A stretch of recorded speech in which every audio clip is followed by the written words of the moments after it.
Maravilloso lo que hemos tratado la última vez. Seguiremos directamente allí. Gálatas capítulo 2, versículo 17. Permítame adelantarle brevemente. Pablo se refiere a que él por naturaleza es judío, que nació como tal, que esa es su procedencia, pero cree que esto no le sirve en absoluto porque solamente es justificado por la fe y no por cumplir con las obras espirituales de la ley. Solamente podemos ser salvados por medio de la fe. Y luego dice Pablo aquí en Gálatas 2, versículo 17. Y si buscando ser justificados en Cristo,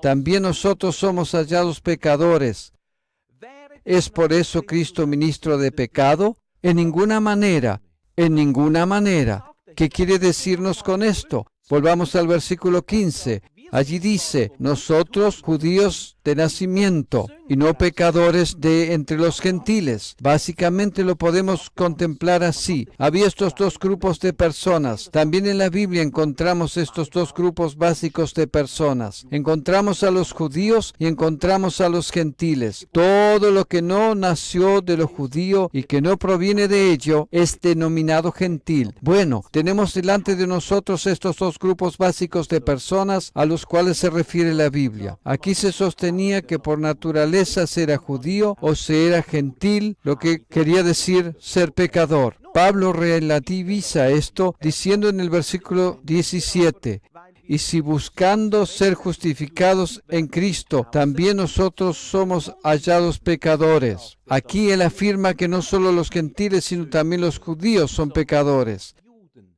Esto es algo que todos tenemos que comprender y reconocer, porque él afirma que Cristo no fue ministro de pecado. Él vino para el pueblo de Israel, pero nosotros sabemos que Él no vino solamente para Israel. Él vino para toda la raza humana en su totalidad. Y eso significa que el ser humano en su naturaleza es pecador, está muerto espiritualmente. Y esto significa también que los judíos no tienen ninguna preferencia, los judíos no tienen ninguna ventaja, y esto aunque la Biblia lo denomina así, los gentiles como pecadores, los judíos son igualmente pecadores e igualmente están muertos espiritualmente. Esa es la razón por la cual Pablo en Romanos 3 afirma lo siguiente: todos han pecado, tanto judíos como gentiles, todos han pecado y todos han sido destituidos de la gloria de Dios, la gloria que tendrían que poseer delante de Dios. Todos, no hay ninguno que sea justo, aún esforzándose en hacer obras como por ejemplo tratar de guardar los mandamientos. Todos han pecado. Y exactamente a esto se refiere Pablo aquí. Dice que nosotros somos también pecadores como lo son los gentiles. Si nosotros afirmaríamos que los judíos no son pecadores, los gentiles solamente son los pecadores, entonces seríamos racistas. Esto no debe ser así, porque la Biblia está totalmente en contra de este tipo de divisiones y selecciones de grupos y pueblos. Todos nosotros hemos pecado. Todos nosotros hemos sido destituidos de la gloria de Dios. Todos nosotros tenemos el mismo problema. Se trata de estar separados de Dios. La distancia que ha causado el pecado que se interpuso, la muerte espiritual. Por ello, necesitamos todos nosotros la justificación por medio de la fe. Y gloria al Señor. Todos pueden recibir esta justificación. Gracias a Dios.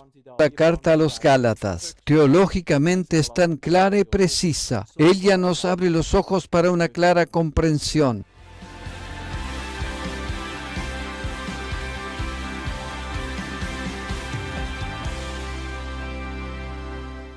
Las dos respuestas maravillosas a la carta a los Gálatas en el capítulo 2, a partir del versículo 15, prácticamente hasta el versículo 21. Estos días trataremos de considerar estos aspectos y responder estas preguntas.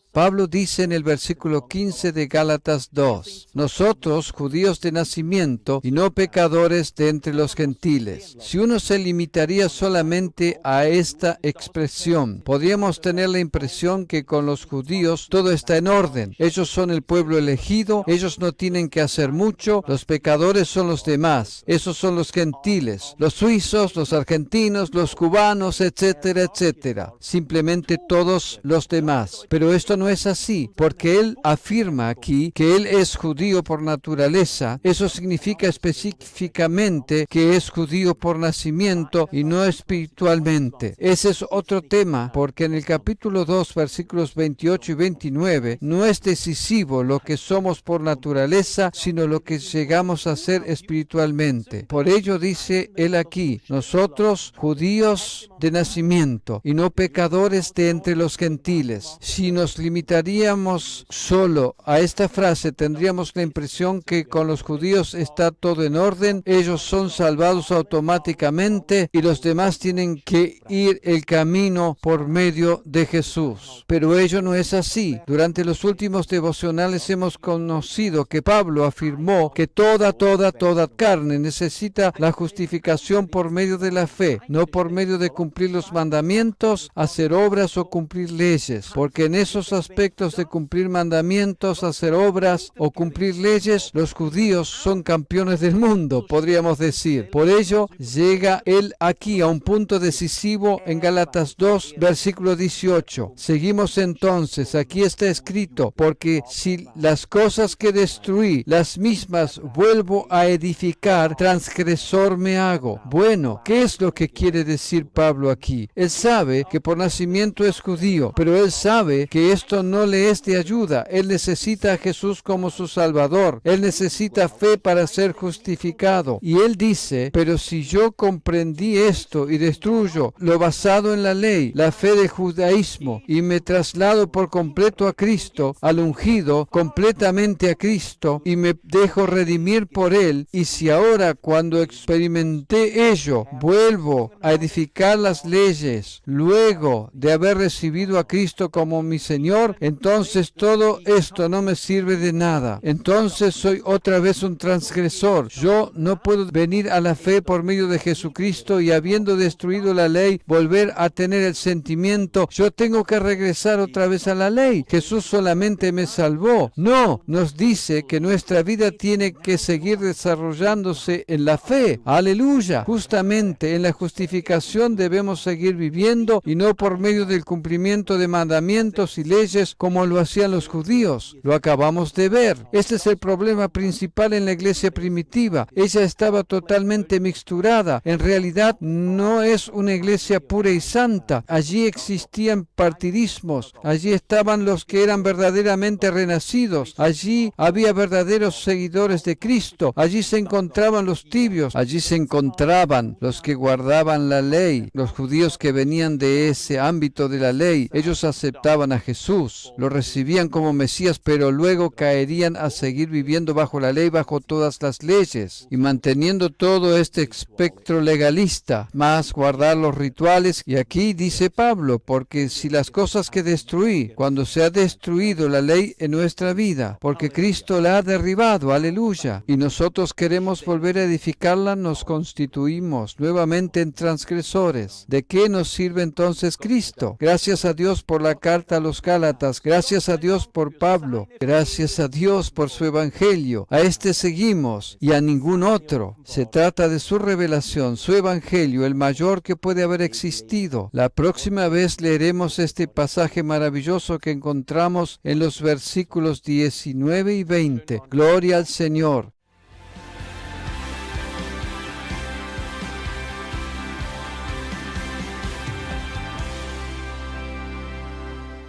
Cuán grande revelación nos ha concedido el Señor durante los últimos días por medio de la carta a los Gálatas. Yo repito ahora Gálatas 2, versículo 18. Porque si las cosas que destruí, la ley fue derribada, el cumplir las leyes fue derribado, que poder llegar a ser justificado por medio de las leyes, todo ello fue derribado por medio de la muerte expiatoria de Jesucristo. Y Pablo afirma que si aquello que es derribado lo trato de volver a edificar, esto quiere decir llegar a Jesús por medio de la fe por una parte y por otra parte tratar de seguir viviendo haciendo obras para llegar a ser justificado. Por ejemplo, tratando de cumplir todas las leyes, cumpliendo con las obras a fin de poder permanecer como cristiano delante de Dios. En este caso me vuelvo a constituir en transgresor. En otras palabras, ¿de qué me serviría todo esto? Absolutamente de nada. Lo que que ha sido derribado no debe ser edificado nuevamente. Jesús cumplió la ley una vez y para siempre, porque es imposible que nosotros podamos cumplir con la ley. Por lo tanto, ¿por qué queremos volver a edificar la ley? ¿Por qué razón tantas personas vuelven a edificarla en su vida cristiana luego de haber sido salvados por medio de la gracia? El único resultado posible es que volvemos a transgredir constantemente. Constantemente pecamos porque la ley es la fuerza motriz del pecado, como está escrito en 1 Corintios capítulo 15. Pero Pablo luego dice en el versículo 19, porque yo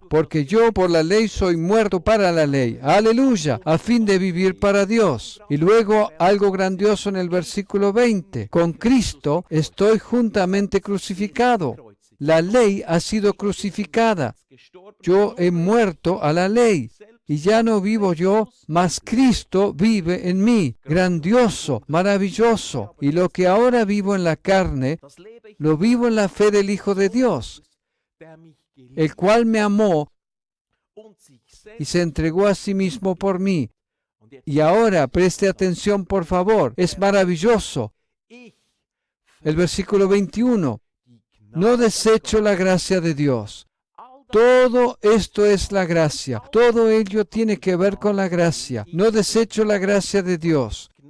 Pues si por la ley fuese la justicia, entonces por demás murió Cristo. Nunca deberíamos desechar esta gracia que hemos recibido. Gracia que hemos recibido. La Biblia nos enseña que deberíamos seguir viviendo en la gracia, de la misma manera como aquel día.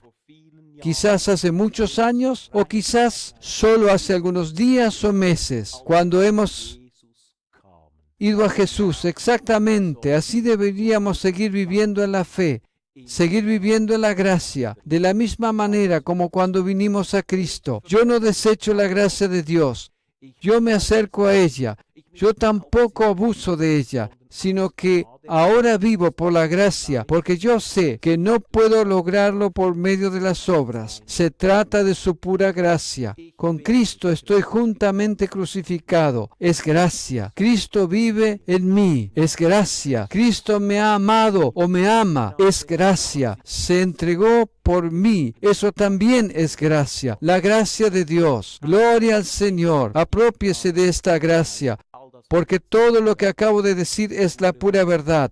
Todo ello es real. Justamente eso es lo que hace el Señor por usted. Él le ama, se entregó a sí mismo por usted. Dios es tan bueno. Le deseo un muy buen tiempo, lleno de gracia. Seguiremos con el capítulo 3 de la carta a los Gálatas.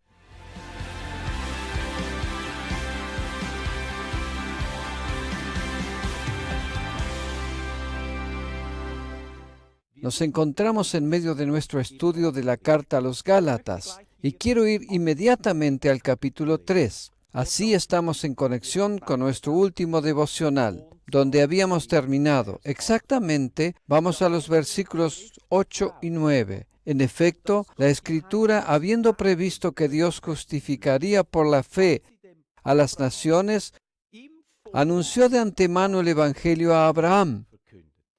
Por medio de ti serán bendecidas todas las naciones. Gloria al Señor. ¿No es esto maravilloso? Que por adelantado y ya en el Antiguo Testamento podemos comprobar que el Evangelio, la buena nueva de Jesucristo, ya fue anunciada. Y en aquel tiempo la buena nueva era, por medio de ti serán bendecidas todas las naciones. Así que los que viven por la fe son bendecidos junto con Abraham, el hombre de fe. Bueno, Israel ya bajo el antiguo pacto había recibido una buena nueva. Le fue anunciado un mensaje de salvación, de la misma manera que oímos este mensaje hoy. También lo oyeron ellos en aquel tiempo. Encontramos algo más exacto de la carta a los Hebreos, que comprendía esta bendición y este mensaje, incluyendo al pueblo de Israel. Porque en Hebreos 4 dice en el versículo 2, porque también a nosotros se nos ha anunciado la buena nueva como a ellos. buena nueva como a ellos. Hoy tenemos el Evangelio de Jesucristo, pero en aquel tiempo también a ellos les fue anunciada una buena nueva. Y sigue diciendo, pero no les aprovechó el oír la palabra,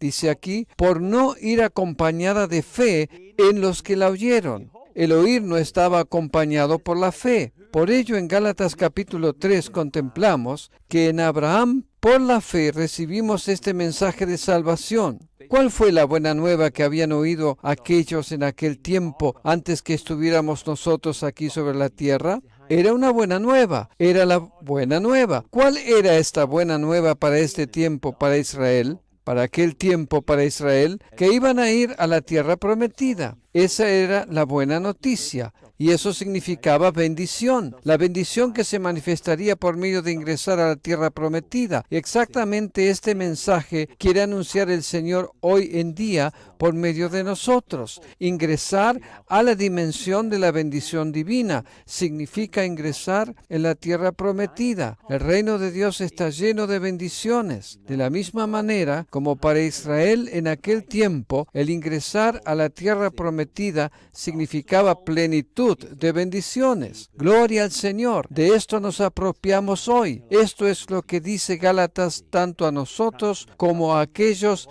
les fue anunciado la buena nueva. Nosotros somos bendecidos.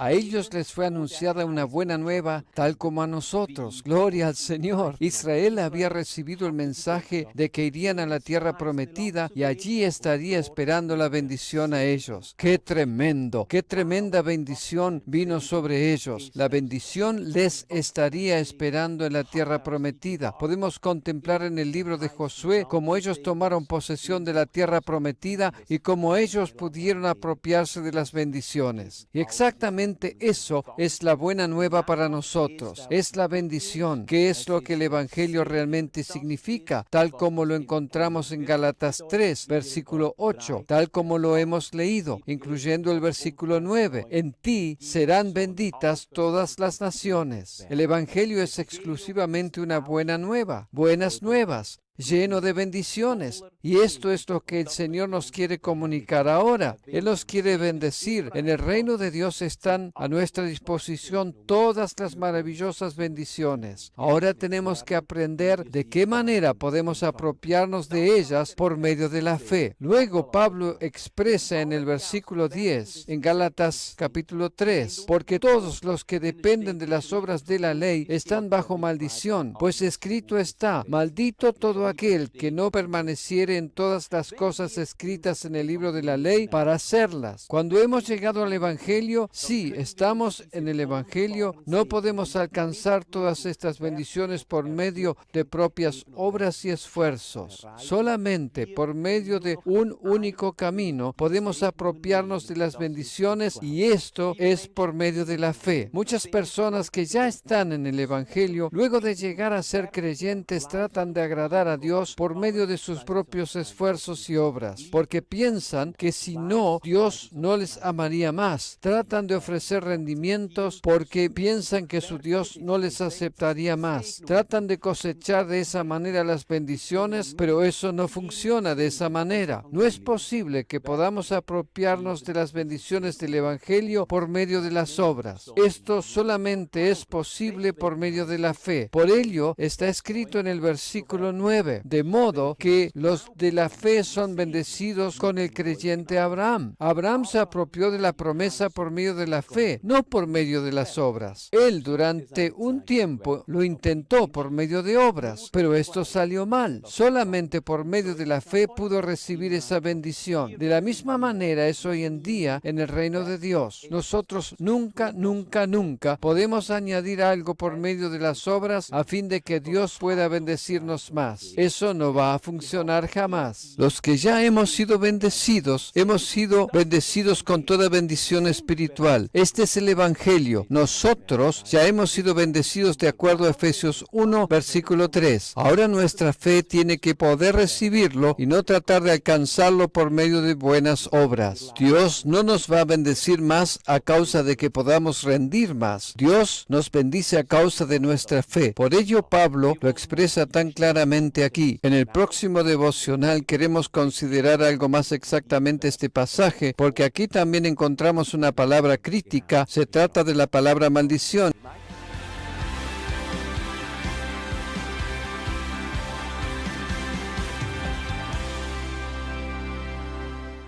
Porque todos los que dependen de las obras de la ley están bajo maldición. Y ya hemos comprobado en los versículos 8 y 9 que el Evangelio significa que la bendición está presente.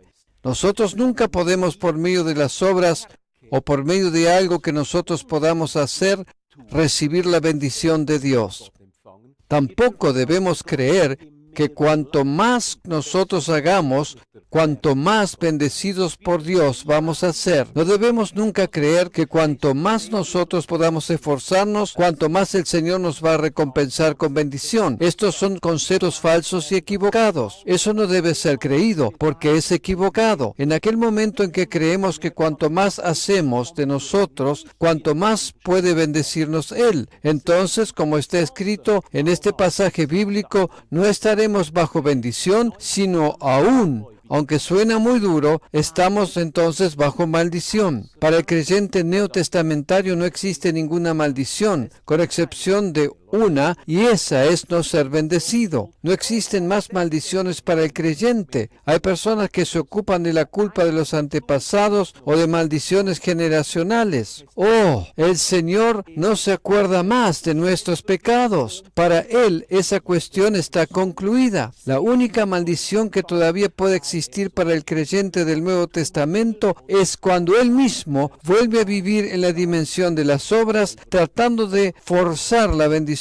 de Dios a causa de lo mucho que hace para Dios. Cuando lo cree así, se coloca él mismo bajo maldición. Aquí se afirma que las obras de la ley están bajo maldición. Se trata de la maldición de la ley. Se trata de la maldición de las obras. Nos encontramos bajo maldición cuando creemos que podemos recibirla por medio de lo que hagamos, como si lo pudiéramos comprar de Dios, porque hacemos suficientemente cosas buenas para Él. No, eso no funciona. Y justamente aquí tenemos que definir claramente qué significa maldición. Maldición significa que no podemos recibir la bendición. Muchas personas piensan, oh, ahora me va a suceder algo terrible, como si de pronto fueran la figura central de una película de terror. No, esa no es la maldición. La maldición es cuando nos encontramos fuera de la dimensión de la bendición, cuando no nos encontramos bajo la bendición, cuando en realidad la bendición está a nuestra disposición. Aunque está a disposición de todos, no estamos en condiciones de extendernos por ello y apropiarnos de la misma, ni comprarla, porque no lo hacemos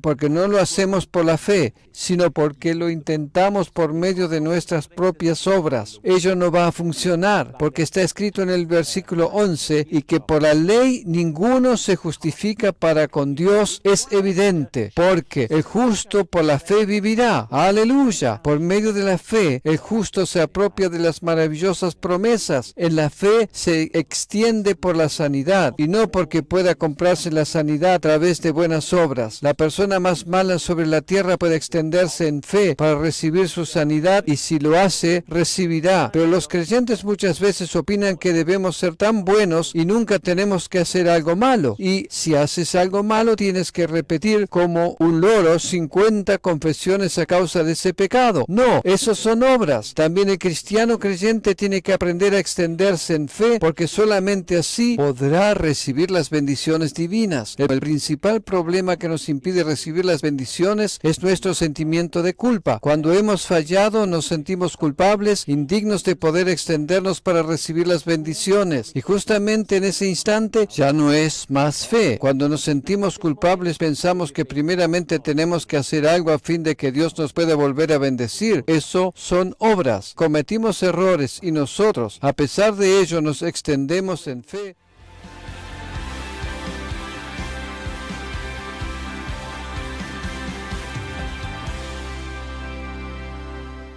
Hemos aprendido mucho durante los últimos días, precisamente que nunca tenemos que estar esperando las bendiciones del Señor a causa de lo bueno que nosotros podamos haber hecho o porque nos hayamos esforzado especialmente. No, el Evangelio significa que la bendición está a disposición de todos, inclusive para el más malo, y nosotros no podemos añadir nada, porque el Señor desea que nosotros nos apropiemos por medio de la fe y de esa manera recibamos toda bendición.